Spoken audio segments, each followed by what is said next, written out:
How are we doing, guys? Moose here, episode 93 of our West Ham United career mode. We're back. We're in the January transfer window, we're taking on Newcastle very soon, but before we get into that game, we've had a couple of guys come to our office. Jordan Abias says he just got in the field for the Birmingham game. He's happy he's getting some matches in the Cups, getting a little bit of experience, obviously, because we want to break him into the first team. He's not going to come right into the first team, and really, he's just here to offer cover to Aaron Cresswell and Carl Jenkinson anyways. We'll also get Connor Wickham, who decides, hey, I've scored 4 goals now in 3 games for the first time in my career. Let's ask for some more money. Unbelievable. He's not going to get a new contract. I mean, I'm more than happy to probably give him one at the end of the season, but we're not going to give him one at this very moment. But we do get an offer for Stuart Downing, who's unhappy. He's won away because he does want more money. So Everton actually come for him. He did have an unhappy time at Liverpool, so maybe he would want to go up to the Blues and see if he could stick it to his old team members. We asked for $3 million after they offered 1.8. Everton come back and say they'll give us $2.7 million, which is over his value for a guy that's already gone down 2 overall in the past year.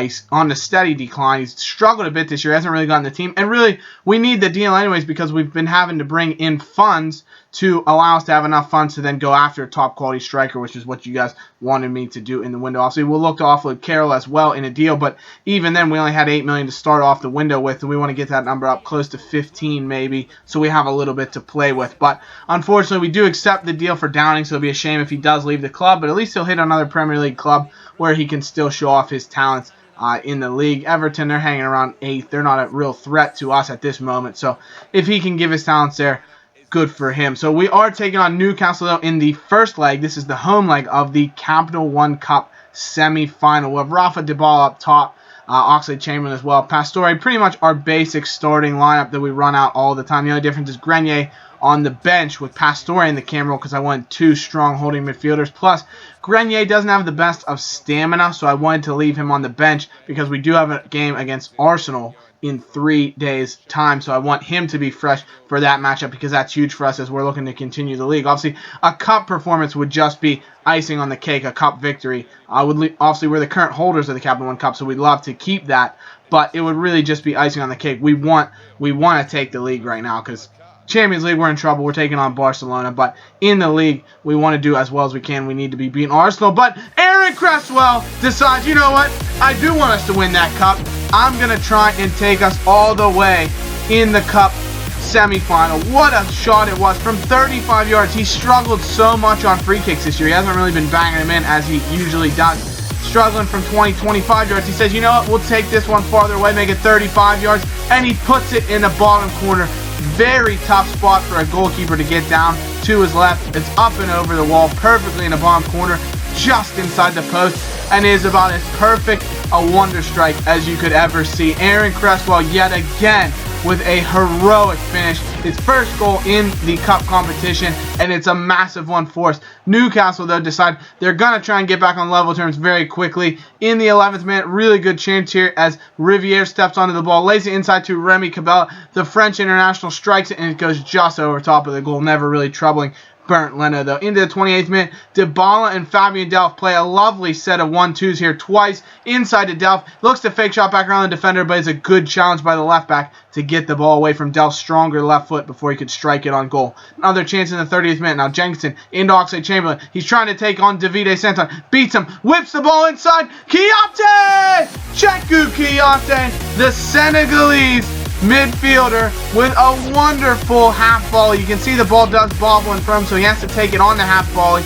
and he just strikes through it, guides it into the net, and he hits it with nice power that Krul can do nothing about it. He just takes it right on his laces, directs it towards the goal, and that is a stunner of a finish from Cheku Kiyate. Gets in a perfect position. It's a wonderfully weighted hard through cross, low through cross into the middle, and it's a beautiful finish. And just like that, like clockwork, we're up 2-0 on the Magpies.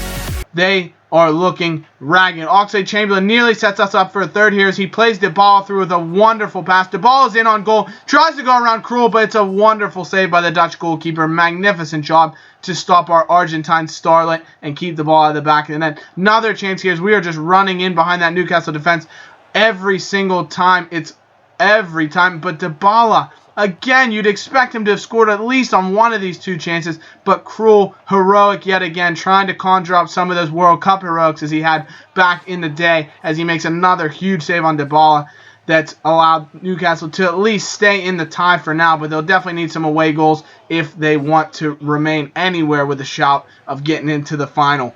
Delph's shot does go over the bar, but Newcastle in the 51st minute finally getting a really solid chance. Albertan into Moussa Sissoko, lays Cabella through. Delph's unable to get a foot on it, and just like that, Newcastle right back in the game. Remy Cabella, he's been their most dangerous man by far the entire contest. Really no one else creating any chances. He makes a great run in behind defender. Delph's not able to track his run. He just gets enough space to whip that shot into the bottom corner, and it is 2-1 as Newcastle look to get back on level terms, but we need to keep them out here. Vargas plays off to Moussa Sissoko. He turns to defender Leno with a huge save, and then Sissoko's follow-up header goes just wide. Big save by the keeper Leno to hang on to that 2-1 advantage. 77th minute now. We have a corner with Pastore. Floats in looking for the goal scorer Kiyate, but it falls to our other scorer, Aaron Cresswell from range. Oh, it's inches wide. What a chance for Gareth Cresswell, or Aaron Pirlo, as we might even call him, from a free kick. But Dybala decides he wants to have a go from range after winning a free kick himself in the 82nd minute, and his shot just skims the top of the net. Another wonderful chance. Krul looked like he had it all the way, but it's a good scoring opportunity from Paulo Dybala. Will we be made to pay for it, though, as Remy Cabella scores his second of the game? He's easily, he's man of the match, you have to say. We'll have our Moose's Mighty Hammer man of the match, but overall it has to be Cabella. He's been so influential for Newcastle, just dominating for them attacking-wise, and that is a wonder strike. He just curls it around the diving Leno, and Kulu gets beaten with a slide tackle. He's not able to nick the ball off of Cabella, and unfortunately he does equalize in the 89th minute. One final chance as Carroll against his former team comes on as a substitute, gets ahead on the Aaron Cresswell free kick, but not able to score, and that would be all she wrote. So a bit disappointing that we are unable to come away with a victory, you have to say. But a 2-2 draw is nothing to shake a stick at. It just means we'll either have to score at least twice in Newcastle or come home with a victory. Either way, it's a doable situation. You can see our shooting accuracy was very, very poor in this game, let us down. And man of the match, actually from FIFA, went to Aaron Cresswell. He was my Mighty Hammer man of the match as well. Gets 3 points in that voting. 2 points go to Cheku Kiyate, the other goal scorer, who I thought was very, very strong in the center of the park. Not a ton of great performers for us.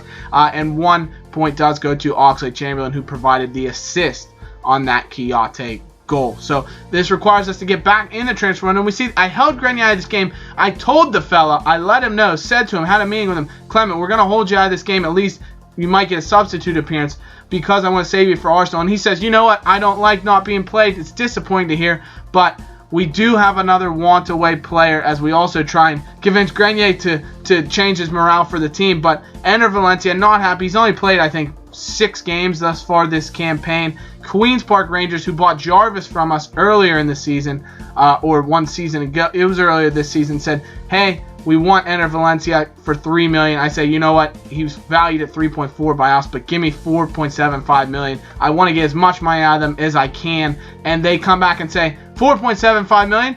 We will take that to bring in Enter Valencia and play him alongside Charlie Austin. So Valencia might be heading across London to Queen's Park Rangers. And with that, that'll bring us into the Hammer headlines for this episode. Transfer Talk, the fans speak. And this is a guest-written little article from Orion523. Thanks so much for contributing to this. This was his comment he left on the last video on Operation Sports. So thank you so much for that. And this is what he had to say for the transfer window. The Moose is under a huge amount of pressure to make the right call. Sturridge and Benteke are often injured. Lukaku is tremendous but one-dimensional. Icardi and Vieto, young and unproven in England. Carroll, Downing, and Valencia have proven track records for the Hammers, so losing all 3 for a big question mark is very risky. Will the Upton Park faithful turn on the young gaffer if he gets it wrong?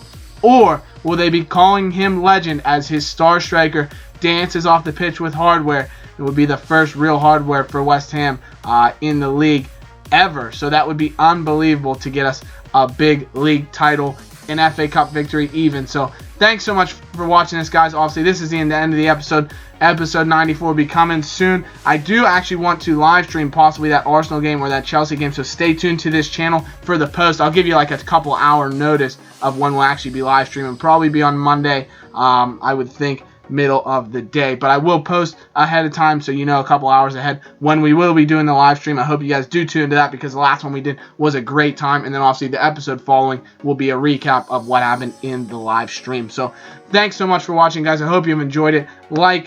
Subscribe so you can be informed for that and be able to follow along on my Twitch, which is at the same name, Moose141DM. So we'll see you then, guys. Hope you have enjoyed it, and we will see you next time. Bye-bye.